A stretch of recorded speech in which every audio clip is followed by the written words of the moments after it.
Hachiro Tametomo, o arqueiro. Na sombra das guerras feudais do Japão medieval, onde a honra se media em flechas e o silêncio era mais letal que o grito de batalha, surgiu uma figura quase lendária.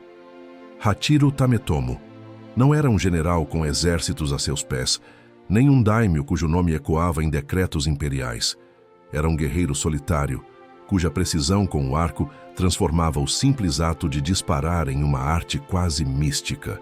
Seus tiros eram tão certeiros que se dizia que uma única flecha podia mudar o curso de uma batalha inteira. Nascido em 1139, filho do nobre samurai Minamoto no Tameyoshi, Tametomo cresceu em meio a conflitos que moldaram o Japão, mas sua verdadeira batalha foi contra a própria natureza humana. A impaciência, o medo, a dúvida. Enquanto outros buscavam glória em combates corpo a corpo, ele dominava o silêncio entre o esticar da corda e o zumbido da flecha. Sua história não é contada apenas por crônicas, mas por lendas que atravessam séculos, algumas exageradas, outras profundamente verdadeiras. O que torna Tametomo único não é apenas sua destreza, mas a forma como ele desafiou os limites do que era considerado possível. Ele não apenas atirava, conversava com o vento, lia os movimentos dos inimigos antes que eles mesmos os percebessem e transformava o arco em extensão de sua alma. Hoje vamos desvendar quem foi realmente esse homem. Não como um mito, mas como um ser humano cuja genialidade foi tão rara quanto sua paciência. O nascimento de um mestre, Hachiro Tametomo, nasceu na região de Kyoto, em uma época em que o Japão se dividia entre clãs rivais e a arte da guerra evoluía com cada nova geração. Filho de Minamoto no Tameyoshi, um dos líderes do poderoso clã Minamoto, ele herdou não apenas o sangue nobre, mas também a pressão de se tornar alguém memorável. Desde criança, mostrava uma quietude incomum, não a timidez de um menino medroso, mas a calma de quem observa o mundo antes de agir. Enquanto outros rapazes treinavam espadas e lutas corpo a corpo, ele se isolava nos campos praticando com o Yumi, o arco longo japonês. Seus mestres ficavam perplexos. Ele não apenas acertava alvos distantes, mas fazia isso com uma cadência quase musical, ajustando a postura conforme o vento, a umidade e a luz do sol. Aos 15 anos, durante uma caçada real, disparou uma única flecha que atravessou o pescoço de um cervo em pleno galope. Um feito considerado impossível, até pelos melhores arqueiros da corte. A notícia se espalhou rapidamente, mas Tametomo não buscou reconhecimento. Em vez disso, passou meses em isolamento, estudando os padrões de movimento dos animais, os efeitos da gravidade em diferentes altitudes e até mesmo a influência da lua sobre a umidade do ar. Para ele, o arco não era uma arma, mas um instrumento de comunicação entre o homem e o universo. Sua técnica não era ensinada em escolas, era descoberta no silêncio da madrugada, quando o mundo ainda dormia. A Guerra de Hogen e o nascimento da lenda. Em 1156, o Japão mergulhou em uma das mais sangrentas disputas de poder de sua história, a Guerra de Hogen. Os clãs Taira e Minamoto lutavam pelo controle da corte imperial. Tametomo, então com 16 anos, lutou ao lado de seu pai.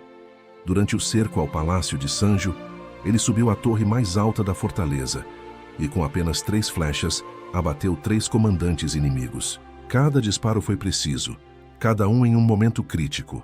O primeiro abriu um vão na defesa, o segundo derrubou o porta-bandeira, o terceiro atingiu o líder que tentava recuar. Os inimigos juraram ter visto uma sombra mover-se entre as telhas, como se o próprio espírito da guerra tivesse se manifestado.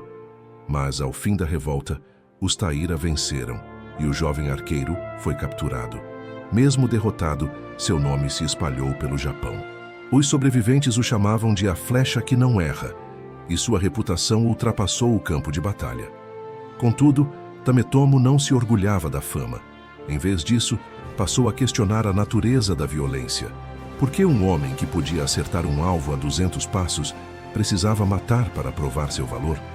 Essa dúvida o levou a se afastar da corte e a buscar refúgio entre monges e eremitas, estudando a filosofia budista e os ensinamentos dos guerreiros ascetas, os Sohei. Ele não rejeitava a guerra, mas buscava entendê-la como reflexo da alma humana, e não apenas como ato de força. O exílio e a transformação. Após a derrota de seu clã e a morte de seu pai, Tametomo foi acusado de traição e exilado na ilha de Oshima, uma terra remota e rochosa.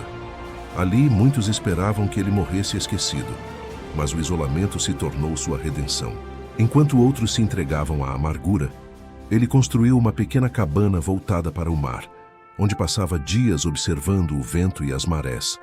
Estudava as correntes de ar, o voo das aves e os ruídos das ondas, buscando compreender como o mundo se movia. Naquele exílio, desenvolveu técnicas que nenhum arqueiro antes imaginara. Calcular a trajetória de uma flecha apenas pelo som, ajustar a tensão da corda conforme a temperatura do ar e usar o movimento das nuvens para prever a direção do vento. Tametomo treinava com flechas de bambu reforçado, pontas de ossos de peixe e até projéteis de pedra polida. Seu domínio do arco tornou-se quase sobrenatural, e até piratas e samurais viajavam em segredo para tentar aprender com ele.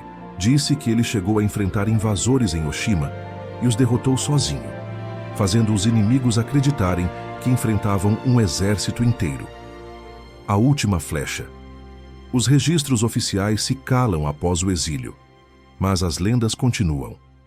Em uma delas, Tametomo teria defendido a ilha de um ataque pirata, abatendo os líderes inimigos um a um, até restar-lhe apenas uma flecha.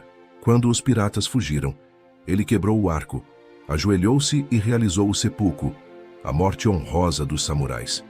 Disse que, antes de tombar, disparou uma última flecha em direção ao céu. Um gesto que simbolizava a libertação da alma e o fim da guerra interior. Nenhum arqueiro antes ou depois repetiu aquele ato. O legado silencioso Hachiro Tametomo não deixou livros, nem manuscritos, nem estátuas. Sua existência sobrevive apenas em crônicas fragmentadas e nas histórias sussurradas por monges e arqueiros. Mas seu legado persiste.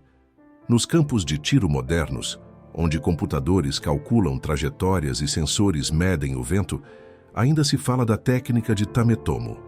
A sincronia entre respiração e movimento, o domínio do ambiente e a serenidade absoluta antes do disparo. Ele ensinou que o verdadeiro arqueiro não é aquele que dispara mais rápido, mas o que espera o momento perfeito. Em um mundo que valoriza a pressa, sua história é um convite à contemplação. Tametomo não buscava fama, nem riqueza, nem poder. Buscava a perfeição no gesto mais simples, esticar, soltar, deixar ir. Seu nome raramente aparece nos livros escolares, mas, entre mestres, é lembrado como o homem que encontrou a paz na precisão. E talvez em algum lugar ainda haja alguém na beira de uma montanha, treinando sob a luz da lua, tentando acertar o alvo que só existe na mente. Porque, como Tametomo sabia, o verdadeiro inimigo nunca foi o adversário, foi sempre a própria dúvida.